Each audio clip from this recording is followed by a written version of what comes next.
Imagine being invited to buy into a $200,000 poker tournament, a game where every decision could mean the difference between walking away with millions or losing it all. On one side, elite poker pros. On the other, wealthy business tycoons. Two worlds collide as they battle for dominance, merging on the second day in a showdown for ultimate glory. This is the Triton Invitational. The Invitational event is very unique, and we take pride to have this event. The Invitational event is a tournament which sees the field level with 50% of invitees, so players that they are not the super pros, business people, and the other 50% is composed by the super pros. They're invited by these invitees. Months ahead, as soon as we announce that there will be an invitational somewhere, the dynamic begins. For day one, they're going to be completely separate fields. They're not going to play against each other, for a way of making the invitees more comfortable and not getting eaten alive straight away by the pros. The pros, they've been around in the industry for a very long time. They're very well known, their skills are admired. Whether the invitee, they come here to learn the game from the pros, obviously try to win, but mainly have fun. Triton is the ninth wonder of the world. I wonder how the hell they make such a great poker tournament. It's really that different. I'd love to see the new faces that have never been here. Dear Lord, you just see their eyes light up, and it's like Disneyland for adults, right? For poker adults anyway. Nacho's a good friend of mine, and I told him that I was going to play the 200K and I'd like him to be my partner. And he said, I can't, I'm going to a wedding. And I says, are you getting married? He says, no, it's my friend's wedding. How good is this friend to skip a $200,000 tournament? He's all, it's my best friend. At this time I told him, Phil, I cannot play with you, I gotta go back to a wedding. Kinda sucks, because it's the best tournament of the festival, but yeah, it is what it is. Turns out every day I could possibly give him a hard time about that, I'm doing it. I had a number of players call me up and reach out to me to, you know, be my partner and whatever. And I kind of just wanted to see who would call, right? Drum roll, Danny Tang. Danny Tang called me up and he said, hey buddy. I said, sold, you're my partner. Like, he didn't have to go any further. I met Danny at the very first Cyprus I was at, and I just saw him as a really good human, really good. It's just a funny, friendly guy. I really like Danny a lot. When I got the opportunity for him to be my partner, I just jumped at it. It was great. Yeah, I think it's time to let you start.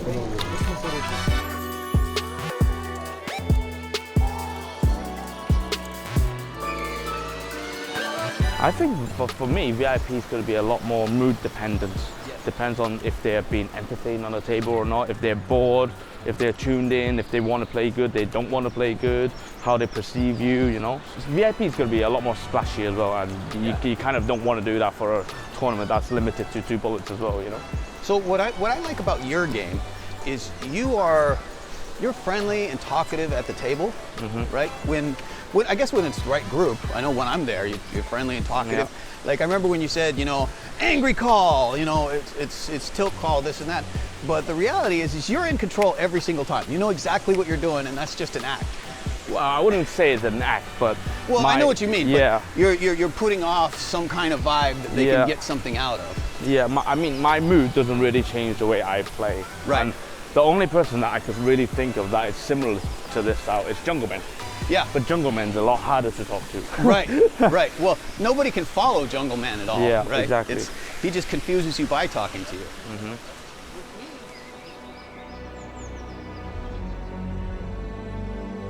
Look at this room.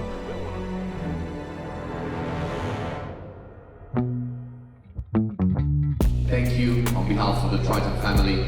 40 pairs, 8 unique players is an incredible turnout. Mr. Richard Young and Seth Davis, can I have you on stage, please?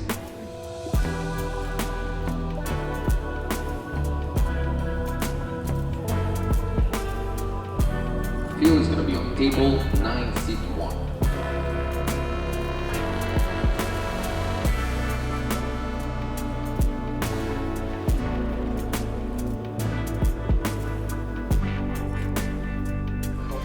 Monica and Roman. That's us. The Polish crowd went wild. Here. Monica, you're gonna be on table 5, seat 6. You see, there's 5 tables VIP and then 5 tables pro. Mr. Phil Nagy and Danny Tang. It's like this swagger team. It's the way you were walking down. It's the winner. That's the winner. That's the winner, he says. Oh, I win. Everybody can give up now. Table 3, C6. Phil says that everybody can give up right now. Very tough table, bro. Your table is probably nice and steady. Yeah, it's gonna be very straightforward. Yeah, Are you exactly. looking for each other? Because this is gonna be. So you don't play straightforward. Sorry, this is Right. This is your You catch them by surprise. Good luck, brother. Good luck, man. 3-7. Hi.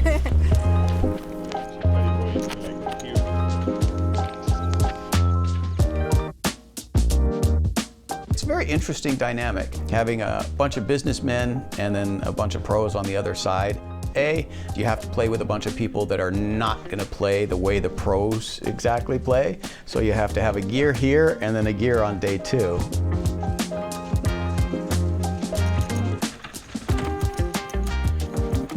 I definitely like the day 1 because it's more lighthearted and friendly and it's a bunch of businessmen playing poker. I had that beat. Twice. Need some of those lucky chips.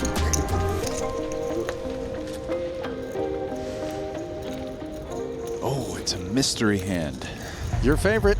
This time we're going to black out Phil Nagy's 2 cards as it's folded around to him in the cutoff. King 3 suited defends for Hisu as he settles in, flopping second pair on this ace-high board. 10-5 in the middle. Well, second pair here versus such a small bet. Let's keep going. Bringing us to the turn. Trip kings now for Hisu. A strong one to be in front here. Nagy can definitely have all the king, queen, king, jack, king, 10 hands. 7,000 as the check call lead line is invoked. Yeah, it looks like Nagy's contemplating a raise. Sure enough.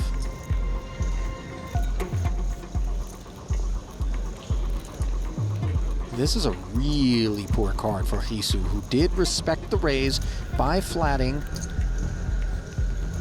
What does Phil Nagy have? As he barrels an overbet of 125,000 into 80.5. Well, at this point, he's repping an ace. So I don't know if he has one. For the cameras. Yeah. Oh, no.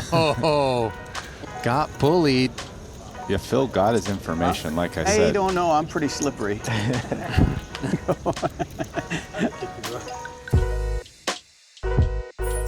If I was neutral EV at all the Triton events overall, that'd be great. I think I do have a fair edge during the businessman portion. Just hope to have enough chips and hope to play neutral EV versus all the pros. It's a pretty tough table as expected, but it is what it is. I mean, even on the VIP side, it's a 200K buy-in, you know, so it's not going to be easy.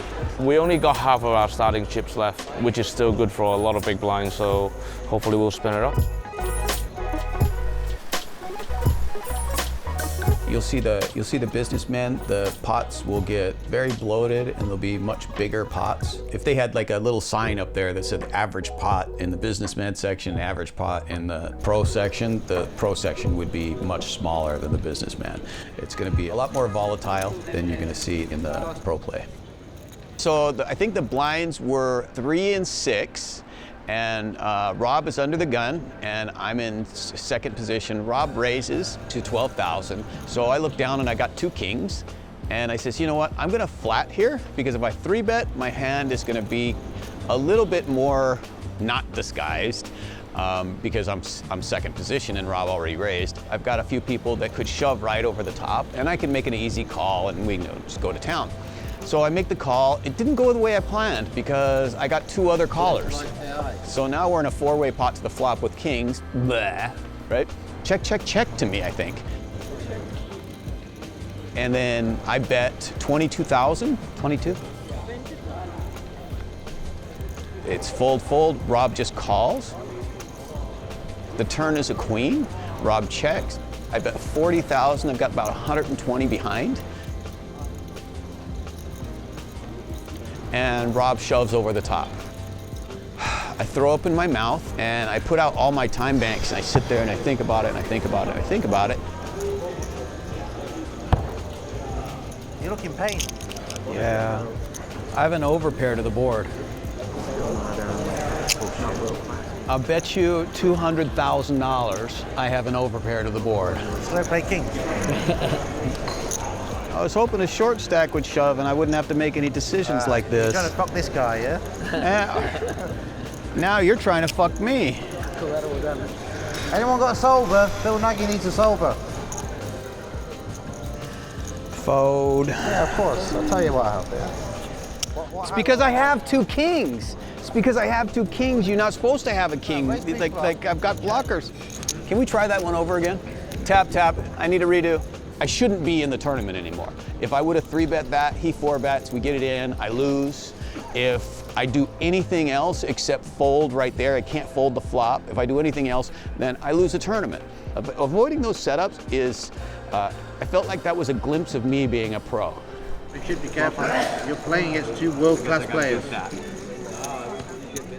Tough day? Tough day, definitely. Tough I mean, day. I never got over starting stack until the last level of the day.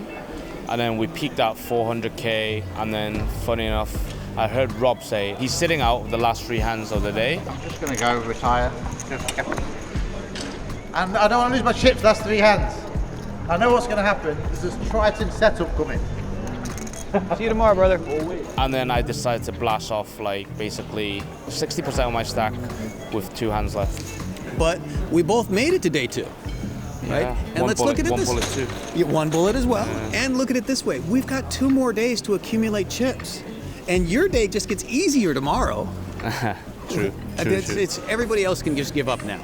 Keep your spirits up, All brother. right, man. Day 1 was lighthearted, fun. I got a little out of line. This is not my first rodeo, so day 2 will be a little more serious. Right, players, welcome to day 2 of the 200K Triton Invitational. The winner will take on $5,130,000. At the start of day 2 for the first 2 levels, the field is still a little bit leveled, so we mix in the pros and the invitees, but it's still 50-50 at the table, so 4 pros, 4 invitees. After that is a complete mix, and it can happen that there's a table of 7 pros and 1 invitee. I think the dynamic will drastically change. The approach to the game, especially for the pro, will completely change.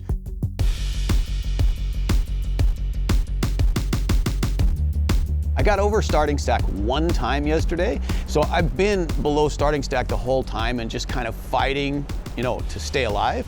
That's what tournaments are about. When the cards are coming your way, poker's easy. When they're not coming your way, it's treading water and staying alive and looking for those small successes. So we're gonna try to find some successes today. Holding on. That's all we can do, right? You see me fold kings to Rob last night? Yeah, he told me about it. That was a big fold. With Michael, if Michael raised, he had a big stack. I had like 150,000 chips or something. I woke up with 2 kings on the big blind. I shoved. He called.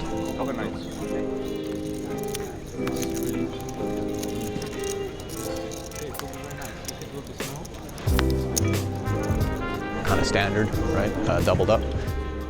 Despite an amazing track record at Triton with $18 million in earnings, Danny Tang fell short on day 2 and was eliminated. I mean, he's an amazing player. He got Player of the Year. It's next event for him. I'm going to have to carry this one for the team. Espen raised from middle position. I'm in the big blind, and I have King 9 off. I choose to call the min raise. The flop comes down Queen Jack 10, so I flop the straight, 2 clubs, and I have the King of clubs. I check. Espen bets. Call. The turn comes 6 of spades. I check and Espen checks back. And then the river was 8, right? So 9 gives the 4-card straight. Obviously ace king beats me. I bet 50,000 for some, you know, if he has aces or kings or a set or 2 pair or something.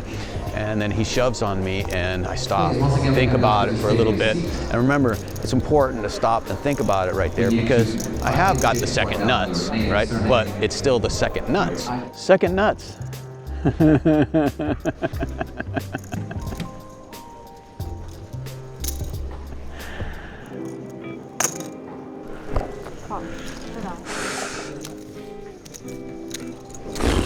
Because you can, it's, with the check on the turn, I don't think you can have ace king because I've got the king of clubs, you know? That's, at least I took time to think about it. Step in the right direction. I'm sitting over 40 bigs. I'm feeling pretty good. I'm playing well. We'll get back to you in the next update and we'll do the final update with a trophy. Wish I had my headphone in, I would know what to do. It's totally a guess. It's a whole new table. I've got 18 big blinds before the blinds go up. Blinds get pretty aggressive towards the end. We're going from 10, 15K to 10, 20K. We're not doom and despair. We're doing just fine. Thinking of 2 particular cards. Those are not them.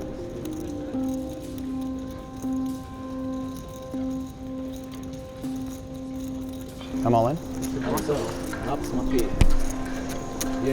Lucky, gamble. Gamble, gamble. Gamble. Okay, gamble. Gamble. What? Let's see. Gamble. I have an ace. Ah. Okay.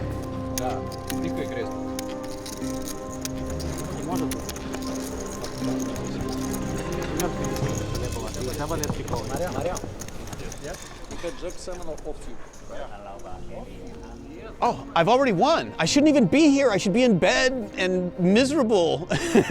So I've already won and everybody's still trying. I've seen these growing during the years, and I think the prestige of winning the Triton title has grown exponentially. And I love to see how important is that title and the trophy more than anything else. The adrenaline is high from the moment we wake up until the very, very late hour, deep in the night.